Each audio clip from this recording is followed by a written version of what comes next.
তো বন্ধুরা কেমন আছেন? আশা করি সবাই ভালো আছেন। আজকে চলুন সোনাখালি থেকে ঘুরে আসি।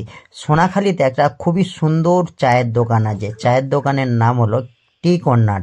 তো এই চায়ের দোকানটা আছে গোপীগঞ্জ থেকে সুলতাননগর যখন যাবে বাঁ দিকে, আর সুলতাননগর থেকে যখন গোপীগঞ্জ আসবেন তখন পড়বে ডান দিকে। এই যে সেই টি কর্নার চায়ের দোকান দাদার। দাদা খুবই ব্যস্ত থাকে, তো আমি দুপুর দুপুর চলে গিয়েছিলাম, তখন দুপুর হয়েছিল, বৈকালের দিকে কিছুটা আর কি। তো শীতের সময়, তো দাদার কাছে ভিড় চালু হয়ে যায়। দাদার ব্যস্ততা খুবই ছিল চা বানানোর মধ্যে, তো দাদাকে ডিস্টার্ব করলাম না। দাদার ভিডিওটা দূর থেকেই নিলাম আমি, যেহেতু এটা বন্ধুরা সোনাখালি বাজার চিনতেই পারবেন যে সোনাখালি বাজার এটা। তো দাদা যে চা বানানোর স্টাইলটাও আলাদাই ছিল, পুরো টোটালটাই দুধের উপরে, কোনো জল দেয় না দাদা। তবে যতক্ষণ চা দাঁড়িয়ে দেখছিলাম সামনে, আর এই যে কাপগুলো ছিল সব ধরনের কাপের যে চাটা, এই কাপটার দাম হলো 10 টাকা। আর চা 6 টাকা দেয় তোমার কাগজের কাপে। খুব সুন্দর চা বানায় দাদা। চলুন চাগুলো তাহলে টেস্ট করে নিই। হ্যাঁ, তবে সামনে মেলা আছে সোনাখালিতে, মেলাতে আসলে দাদার দোকানে চা খেতে ভুলবেন না কিন্তু।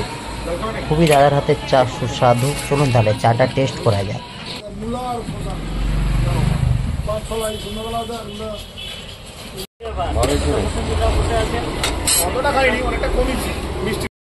তবে সোনাখালিতে খুব সুন্দর মিষ্টিও পাওয়া যায়। তো এই দোকানটার নাম ছিল কণিকা সুইট। কণিকা সুইটের দাদার কাছে খুব সুন্দর সুন্দর ভ্যারাইটিস মিষ্টি পাওয়া যায়।